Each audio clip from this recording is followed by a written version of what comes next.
for Charlotte County. Really appreciate the opportunity to be here and speak with you this evening, and also, of course, really appreciate you guys spending your time coming out to vet the future leadership of our county. That's very important. Just a little bit of history about myself. I'm originally from Lancaster County, Pennsylvania, in the Amish country. My grandmother actually still drives horse and buggy and has no electricity in her house. She's still Amish.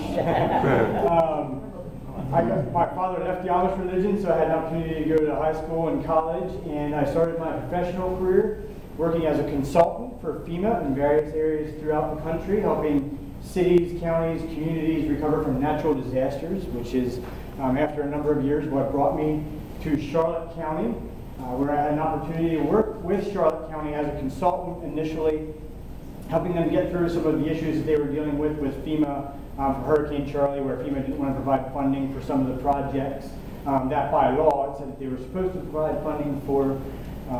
While I was working in that role, I met my beautiful wife, Christina, and we got married. We now have 4 children, 3 girls and a boy, who we're raising here. My wife grew up here and has been here all her life.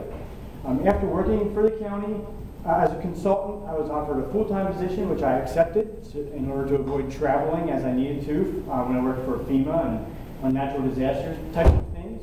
I started in the budget department and worked my way up to administration, where I've been for the past 4 years. In administration, I've had the opportunity to work on a number of high-priority projects, such as addressing flood insurance increases recently, garnering over $12 million in funding for various projects in the county, which in turn saved local ad valorem tax dollars. An example was Stump Pass, where I've been successful in garnering over $4 million in funding.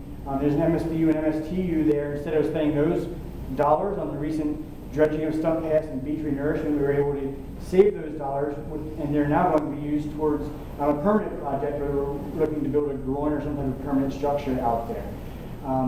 I was very humbled and blessed to be recognized at the White House about a year and a half ago for my accomplishments in Charlotte County and working to diversify our community and helping recover from natural disasters.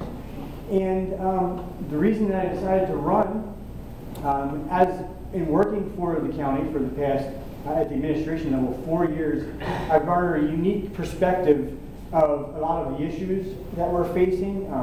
One of my roles was to research some of the issues that commissioners are making decisions on, provide information to them so that they could make decisions based on the facts. And what's frustrated me recently and really resulted in my reason or my decision to run was that I see a lot of times decisions aren't necessarily made on what's best for the community feedback, what we as citizens ask for, but what the commissioners sometimes feel is best.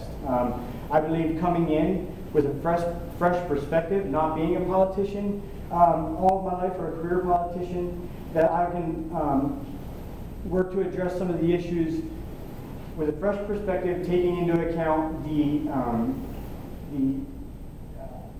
feedback and desires of my constituents. A couple of my priorities are to work on enhancing the quality of life and appearance in Charlotte County. One of my main priorities that kind of falls under that is there's an abortion clinic that some may be familiar with in Port Charlotte that performs second-term abortions. There's the abortion doctor that's there performs abortions all over the state. But in this area, Charlotte County is the only area that you can perform second-term abortions because Lee County and Sarasota counties have ordinances that prohibit that.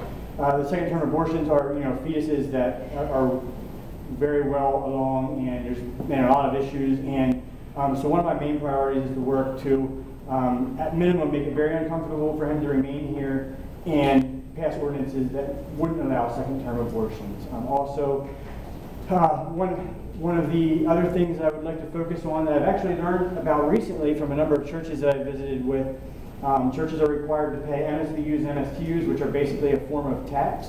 Because of the separation of church and state, churches shouldn't have to be paying taxes. Those taxes are for projects such as roads, water infrastructure, things like that. In other areas of the state where we don't have MSBUs and MSTUs, those types of projects are paid for through the ad valorem tax assessments, which churches are exempt from because of the separation of church and state.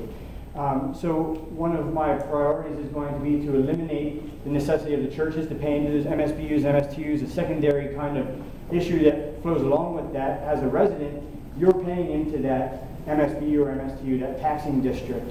When you come to church and support, churches are fully supported normally through tithes and givings of the church members.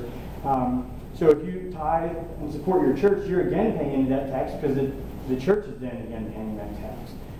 So that's another issue that I want to focus on. I'd also like to place a priority on making our community a nicer place to live by through enhancement of our landscape and infrastructure. I'm going to work to more actively seek feedback from the constituents and make this, as I said earlier, make decisions based on the desires of the constituents and community rather than just based upon what the commission thinks is best, or making decisions because of various political reasons. Because a lot of times people are supported through certain special interest groups when they run, and then when they're sitting as a commissioner, it's difficult not to make decisions that benefit a lot of those special interest groups. And so finally, in closing, I believe that the experience and relationships that I've garnered over the past 6 years working with the county, I will be able to better leverage as a commissioner than I can as a staff member to provide a significant benefit to the community, to make it a better place to live and to raise my family and future generations of your families as well. And again, my name is Jason Stolzfus, and I would really appreciate your vote. Thank you very much.